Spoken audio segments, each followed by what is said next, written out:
మొదటిగా పాపం అంటే మనమందరము కూడా మానవుడు అనేవాడు అబద్ధం ఆడతాడు. అబద్ధం ఆడని వ్యక్తి ఎవరైనా ఉన్నారా ఇక్కడ? చూడండి ప్రియ సహోదరులారా, ఈ లోకంలో అబద్ధము ఆడని వ్యక్తి అనేది లేదు.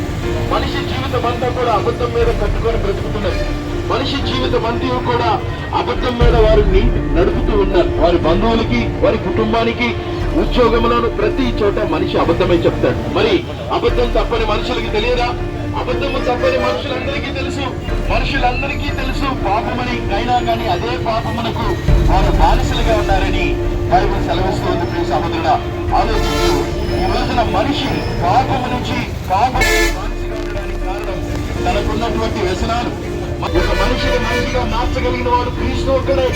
ఆయనే మనిషిని చెడుతనం నుంచి, తాగుబోతుతనం నుంచి, వ్యసనాల నుంచి, ప్రతి విధమైనటువంటి దుర్మార్గత నుంచి విడిపించి ఆ మనిషి మనస్సాక్షిని కలిగి పరిశుద్ధంగా నిలబెట్టగలిగిన వాడు యేసుక్రీస్తు వారే. ప్రియ సహోదరుడా, ఇక్కడ జీవితం ఒక్కటే కాదు. నేను చెప్తున్న మాటలు కేవలం జీవితం